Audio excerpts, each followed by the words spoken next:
Chris Wells is a name, one that I used to give girls back when I was in college when I didn't want them to know my real name.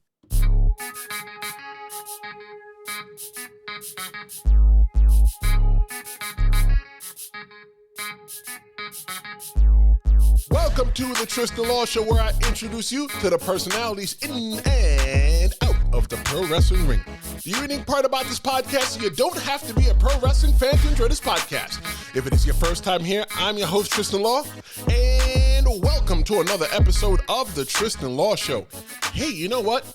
A lot of people have been watching on YouTube, and we've been getting a lot of subscribers to the Tristen Law Show on YouTube. You get a much different experience on YouTube versus listening here. I'm not saying not to listen here. You can listen here, especially when you're driving or doing something where you can't watch the podcast. But if you want to watch the podcast and connect with myself and the personality that is on the show for that episode, head on over to tristenlawshow.com and click the YouTube logo. And when you get there, don't forget to hit the subscribe button and the bell button, because additional content gets released during the week and you don't want to miss out. On YouTube, you get the opportunity to watch clips of episodes if you don't have time to devote to entire episodes.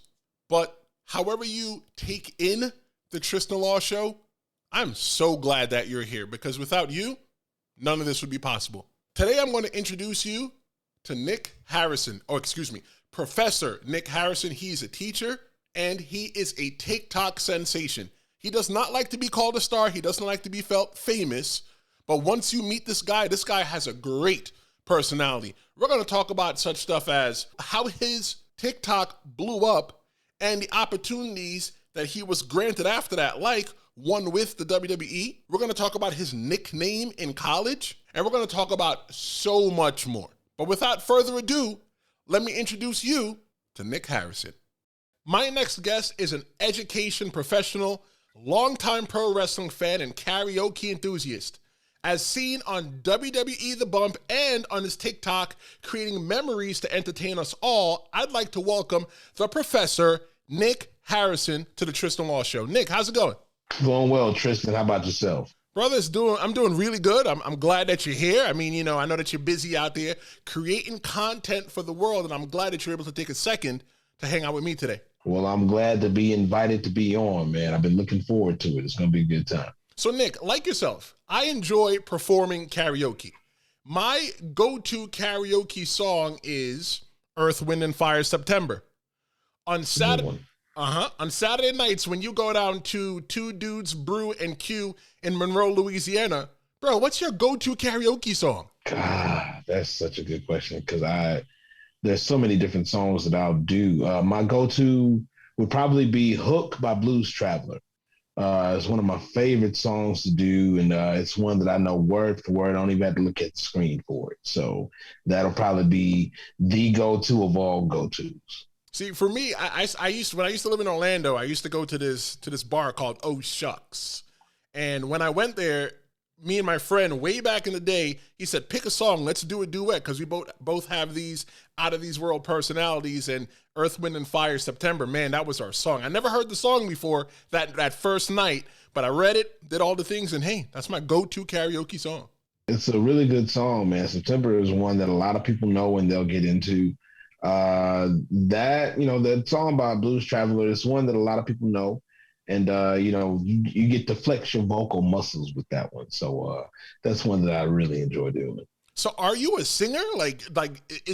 You do a lot of things, right? But is singing one of the things that you do? I do love to sing, which is part of the reason why I started hosting karaoke in the first place, because I would always go to karaoke's and do really well. And people were like, well, why don't you just start hosting? So I got hired by this cat to start doing it, and then I started doing some gigs on my own, and and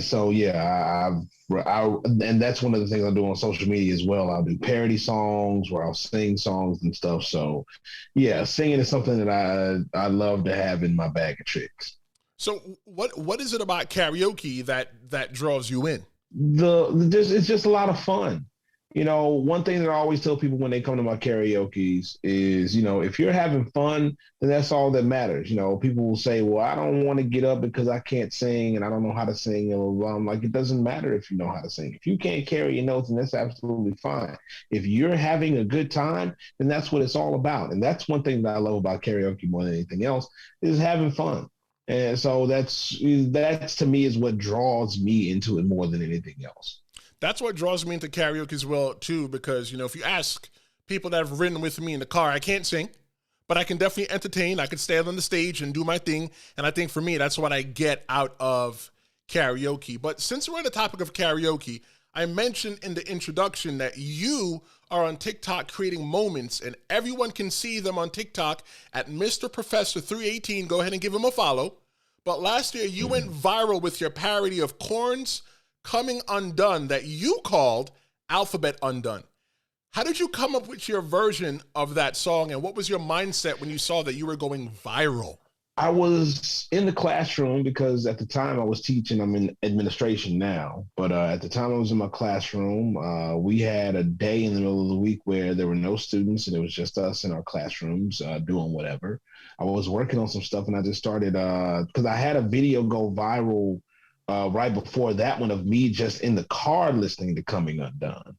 And so the song was stuck in my head because I was constantly getting these notifications for the video.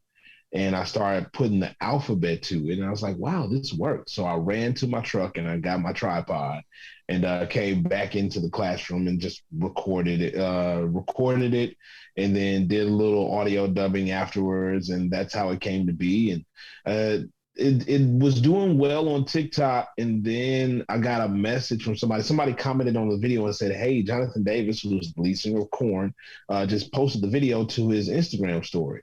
So I run the Instagram and I go look at it, and it just blows my mind that Jonathan and I think their drummer Ray as well were both posting it and just really enjoyed it. So it was just really cool to see, and that was just crazy, man. That's really cool. When I was a kid, I listened to everything as a kid. So as a kid, those were one of the groups that I enjoyed. But talking about TikTok, you jumped on TikTok in April 2020 because your friend Erica suggested that you join the social media app. However, when you got on TikTok, you realized that it wasn't really what you expected, and you immediately deleted the app. What was your initial experience in TikTok, and why did you leave? The initial experience was in January of 2020. April was when I re-downloaded it. But Erica had suggested to me, one of my dear friends, hey, Erica, she was on it and loved it, and she was like, you need to get on it. I said, I don't know about that. So I downloaded and check it out, and I deleted it after a day because I was like, this is nothing but teenage kids dancing. I'm going to get in trouble watching this. So they're going to put me on a watch list. So let me just go ahead and get off of here now. But getting back on it, I kind of rediscovered where a lot of people, find their love for TikTok, and it was really enjoyable. So yeah, but the initial experience was like, they're gonna put me in jail for having this on my phone, so let me get rid of it. That's the initial reason why I don't have TikTok, but. You did get back on TikTok. Obviously, you got about 83,000 followers or something like that. I am not on TikTok for the same exact reason, but you joined a group that's called TikTok Rocks. So what did TikTok Rocks, the Facebook group, unlock for you in your mind that made you want to go back on TikTok? TikTok Rocks was run by a friend of mine. The group has changed over now because people stopped posting it at some point. But it was a group of people who I knew, was close friends of mine, who were in the group, who were all posting on TikTok. So it made me feel like I wasn't alone, and I wasn't the only one who was out there putting themselves out on the app. Right. So it was just a great way to make connections with people who were on the app. Some people I knew, some people I didn't know, and to bring some people who I did know, who were friends of mine, who were already on the app, into the group to say, hey, look, here's a group of people who are just like us, a bunch of 40-somethings who are on TikTok killing time because we're all stuck in the house. So that's kind of where all that came from. That's pretty cool. Maybe I'll find a TikTok group and maybe I'll get on TikTok. But every time somebody sends me a TikTok, it comes to the phone and I watch the video, but I don't go any further than downloading the app. You know, I use Instagram Reels. That's my version of TikTok. Yeah, that's what a lot of people are on now, which is cool. I agree. During the initial stages of the COVID pandemic, you worked with children whose parents were on the front lines of COVID. After working long 12-hour days, how did you find the motivation to go home and create content for the internet? It was kind of difficult because I was spent. I'd be up at 4:00 in the morning to be at work for 5, and I'd be there from 5 in the morning till 5, sometimes 6:00 in the afternoon. And I would get home and I'd just be absolutely drained and tired. But for some reason, I would get up and just make TikTok after TikTok, because in the beginning, I was making like 10, 12 videos a day. And it's because I was having fun and I loved it and I enjoyed what I was doing. And it was just a good time. So that was the beginnings of it all, when I was just really digging into, finding content to create and, finding my niche on the app. And so I still have as much fun today as I did back then making them. I just don't make as many because I don't have as much time. So 10 TikTok videos a day on average, I'm sure, because some days you probably made more, made less. How did you get the ideas to make all these videos in a day? Well, some of them were original ideas. Some of them were wrestling stuff that I just wanted to do. Some of them were ideas that I would see on the FYP. And some were just from sounds that I would hear on the app and say, ooh, you know what I could do? I could do this. And I would turn it into something. And it was just a lot of fun. So, yeah, some of it was like super original, just ideas that came into my brain. And some of it was, oh, this is a trend. I see this. That's a lot of fun. Let me do this. Nick, I know you don't like to be called a celebrity because of your success on the internet, but you were discovered by the WWE and they invited you on their internet show, WWE The Bump. Walk us through how that all went down. I was in the classroom with my kids. We were finishing up a test that we were doing, and the kids, I had started to gain a little traction on TikTok, and they were like, hey, let's make a video. So I said, sure. And they knew that I did the wrestling stuff. So they were like, well, let's do The Undertaker, because that's one that a lot of people know. He's a universal character that they have on their programming. So the kids, I come up with this idea, say, okay, this is what I'm going to do. Somebody go to the back of the classroom and took the lights on and off because I'm coming into the classroom and all that stuff. And the video ended up doing pretty well. And I get a message on TikTok from the WWE. Now, to get a message from somebody on TikTok, you both have to be following each other. So first of all, it was the realization that, oh my gosh, the WWE follows me. And then the message itself said, hey, we really enjoy your content. We were wondering if you'd like to come on our show, The Bump. I was saying, well, yeah, of course. So we hammered out a date to where we could do it. I was actually in New Orleans at a conference at the time, but I was able to carve out some time while I was down there to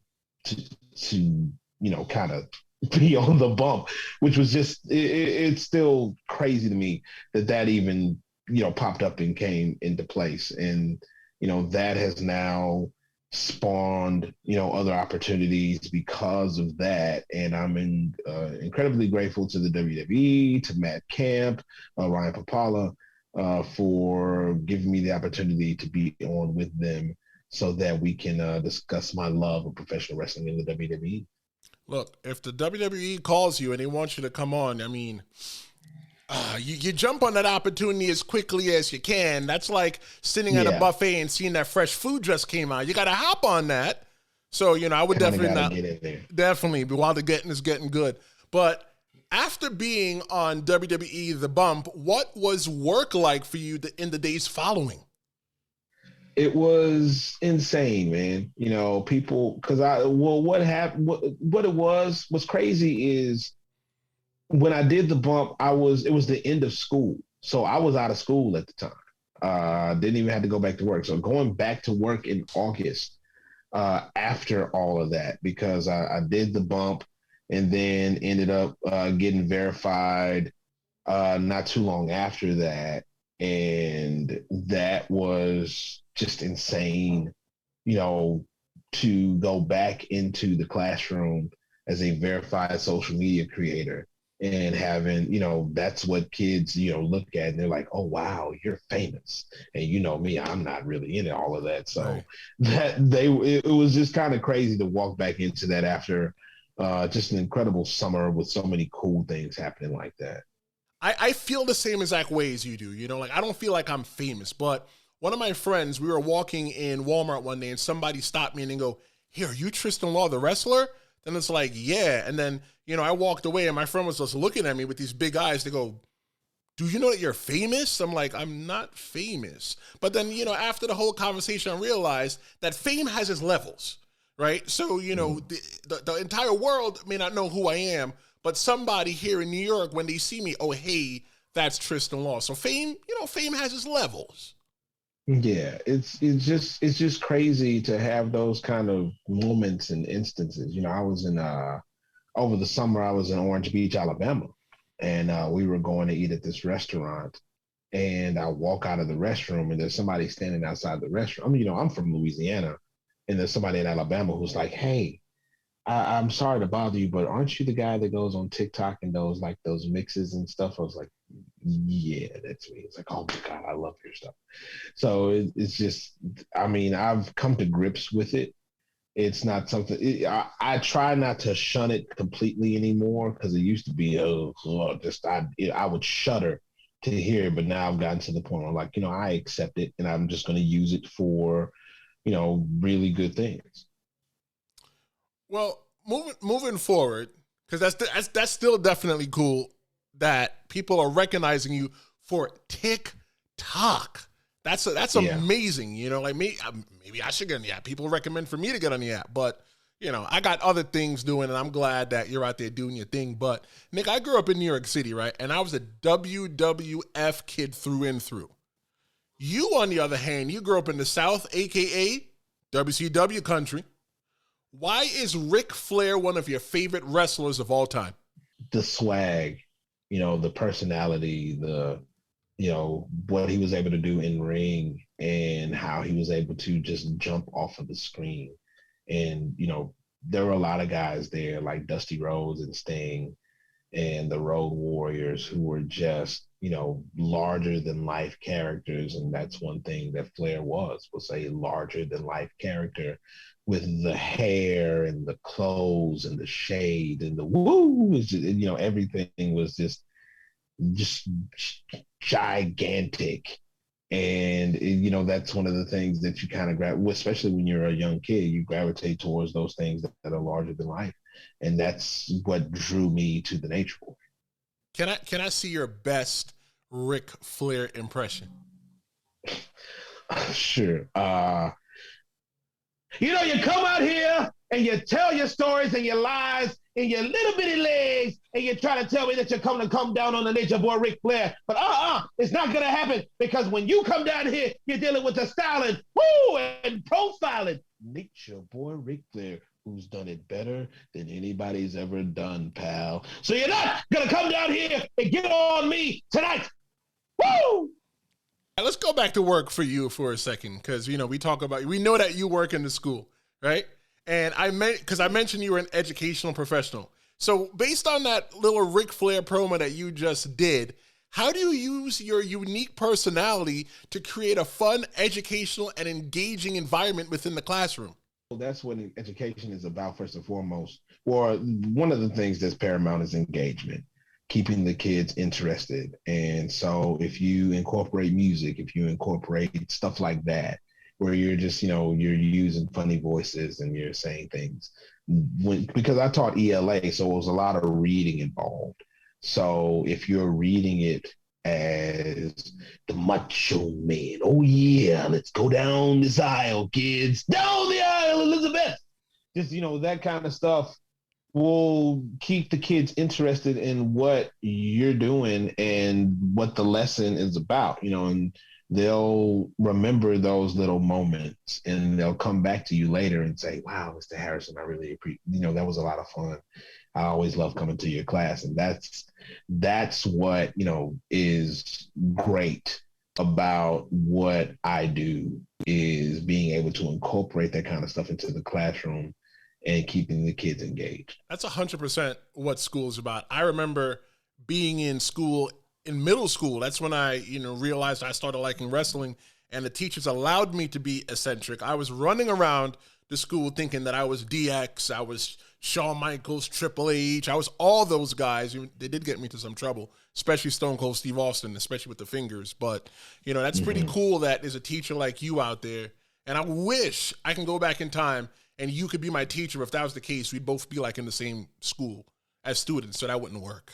I get those kind of comments all the time from people saying, I wish you could have been my teacher, man. That would have been really cool. I would have never missed a day of school. And that means a lot to me as an educator, that there are people who see what I'm trying to do.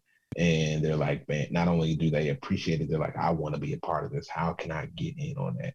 I'm 50. I want to go back to school and be in school with you. It's just really cool to hear.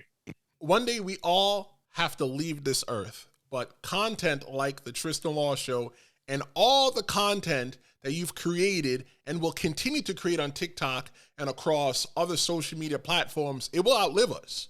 What do you want the legacy of Nick Harrison to be? A legacy of positivity, a legacy of wanting to uplift others, a legacy of wanting to put smiles on faces, a legacy of loving God first and foremost, a legacy of education, a legacy of finding the good in the world and really reaching out to people and letting others know that they are loved and appreciated and important. That is the legacy that I want to leave behind for my son. I want to set that kind of example for him. So when I do leave this earth, he can continue to put those things forward. And, and so others will be able to see it and they'll be able to put those things forward. And, that's something that I've always, that's always been near and dear to my heart. So that's the legacy that I want to leave behind. Who is Nick Harrison? I'm still figuring that out. Even at 41, I'm still trying to figure out exactly who I am. And because we're always growing, you once you stop growing, then, what are you doing? You're just spinning your wheels. You're standing in place. We all need to continue to grow and build. And we want to become the person that we hope to be one day, but that should never be the end all be all. One thing that I always say is, God help me be a better person than I was yesterday. Just keep building on the person who I am and keep adding and keep growing. So I don't know if any of us ever truly 100% know who we are, because we're unfinished. We are unfinished art and there are brush strokes that are still being added to this beautiful piece of artwork, which we are. Mic drop. I like that. That was a really good answer. So thank you. I ran into one of your buddies from college, and I heard there was a guy who went there the same time as you. You might know him. His name is Chris Wells. Tell me about Chris Wells. Chris Wells is a name, one, that I used to give girls back when I was in college when I didn't want them to know my real name. And two, Chris Wells was actually my first ever eFed character, because I used to be an eFedder. For those who don't know, eFedding is, typing up promos or cutting video promos on the internet and competing with other people. And Chris Wells was my first character. The Innovator Chris Wells was his name. And that was my first foray into the world of eFeds, which has given me so much, and I'm very appreciative to it. So before we get into the eFed, because I want to talk about that just for a little bit, because I've never met anybody else that's done an eFed. Why were you not trying to give these women your name? Why, instead of going by Nick Harrison, you were telling them Chris Wells? Why? Because I wasn't planning on seeing them the next day. Fair enough. I understand that. I'm a different man now. Again, Lord help me be a better man than I was yesterday. That is not who I am anymore. But yeah, back then it was like, I don't plan on seeing you anymore, so I don't need you knowing who I am. So for everybody that's watching or listening on the podcast, the eFed is an internet wrestling company where you would create a wrestler and you would go on and you would trash talk to each other and you would have different events and you would win belts and stuff like that. So, you know, the eFed was something that came towards the end of maybe like mid 90s, early 2000s. So if you've never done an eFed, you're missing out. But Nick, how did you get involved with an eFed? Because I've never met anybody else that's done an eFed. A dear friend of mine, while I was in college, was like, "Hey, I got this thing that I do that I think you'd be really good at." And he introduced me to eFeds. That was back when GeoCities was still a thing. You can't find any GeoCities websites anymore. But back then, you know, it was one of those things where guys were always on message boards doing something like some kind of fantasy thing. So it was like fantasy stuff for wrestling nerds like me, where you're typing up promos in the message boards and competing against other people, and they put the stats into the simulator to see who's going to win the matches and all this stuff. And it was just really, it was a really fun time. And it really continued to foster my love of professional wrestling at the time, was continuing to do that with, you know, and plus it was something to do with friends because I had a lot of buddies who were doing it too. So we were always communicating through that, which was just really fun. When I did it, it was WXWF. It was ran by a guy in Plattsburgh, New York. I never met him. You know, don't anything. We talked on AIM back in the day. AIM. That's how long ago it was. And my first eFed wrestler, because we used to use South Park wrestlers. A lot of the younger kids don't remember South Park wrestlers. They were wrestlers that were where they were like skins, like Fortnite. The kids might know Fortnite. And they slapped the skins of a wrestler on the character, and you would have people. So mine's was RVD, and I would go in and use Microsoft Paint, and I would change the outfit, and I called my guy BVD, Bob Van Dam with 2 M's, and he was from the Bronx, New York, like I was. Chris Wells came from the name. I don't even remember how I come up with the name, but I know that the nickname, the Innovator, was shortened from Tommy Dreamer, the Innovator of Violence. I was really big in the ECW at the time. Still love it. You know, I got my ECW World Championship belt behind me here. And so I loved Tommy. And that was, you know, that's where that nickname came from, was the Innovator of Violence, just shortened. He was the Innovator, Chris Wells. So he was just an innovator of offense, you know, new and interesting holds and wrestling moves. It's just a lot of fun. Why did you, before I continue, me and Tommy Dreamer, we got work heat because he and Mustafa Saeed tried killing me and my tag team partner, Prince Akhenaten, over the summer in Jersey, and they beat us up and they embarrassed us. And we deserve a round 2. We're probably going to get it in 2022. But Nick, how come you never became a pro wrestler? I worked with some independent companies here in Louisiana and Texas, and done some managerial work and some ring announcing as well. But the one time I tried to actually do some professional wrestling training, I ended up screwing my ankle up so bad from taking a clothesline. I took a clothesline and screwed my ankle up. So just a bad bump, and ended up going to the hospital. Was in the ER. I was on crutches for a while. So that to me was a sign that maybe I should just maybe the managerial thing and the ring announcing thing is probably more my bag. But it's not that I never wanted to. I just, you know, I felt like managing was more my speed because of the gift of gab. Understand that. Yeah. Nick, you've got a mantra, a saying. And when I first heard it, I thought, wow, this guy is on my level. He could be my best friend one day. That mantra is, it's okay not to be okay. Tell me about that.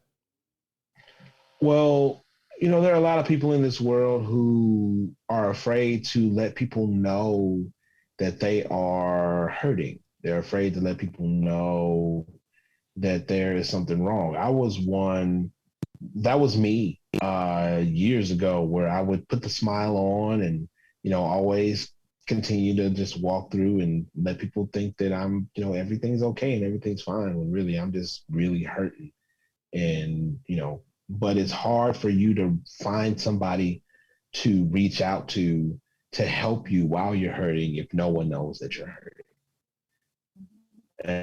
And it's okay to not be okay. You should not be ashamed of your emotions and your feelings, especially us as African American men.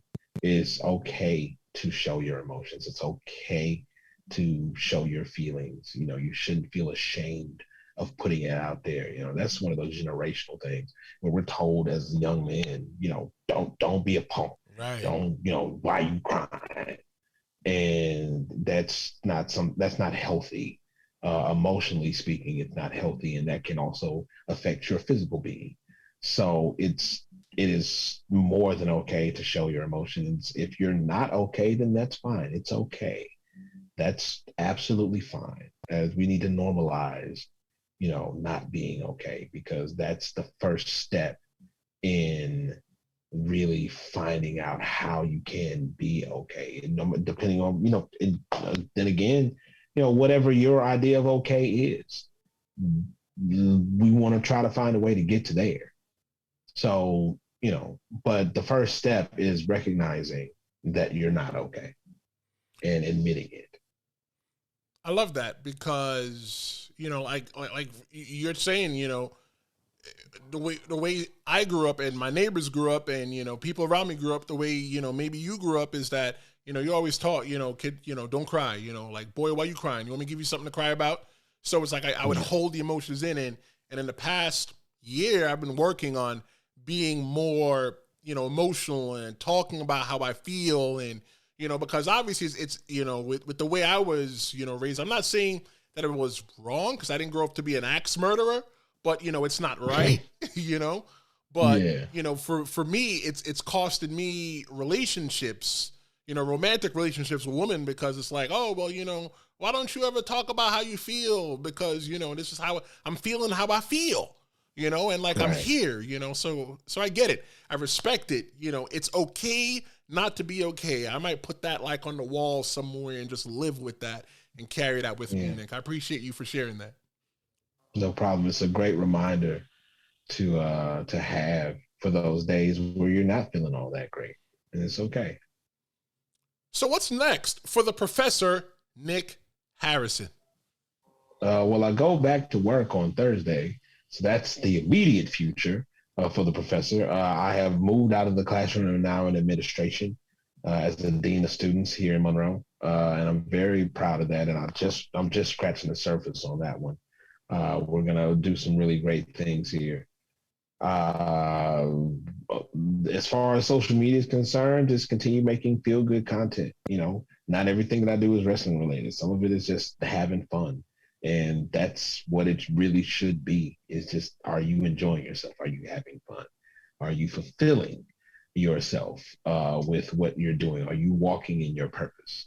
And that's what's next for me, is whatever is ordered for me to do, I will continue to walk in my purpose in order to help others, smile and have great days and enjoy themselves and find something to laugh about every day. That's what we're here for. I'll definitely keep on creating that content, because I found out about you because Adam Cole shared one of your, I think it was Adam Cole who shared one of your TikTok videos. And I was like, wow, that's like really cool. And then I found you on Instagram and I started scrolling through and through and through. It's like, yo, this guy's funny. Let me go ahead and follow this guy. So, I'm glad that you're out there putting smiles on people's faces because, in the world that we live in right now, I think that's really important. So, Nick, just keep doing your thing, man.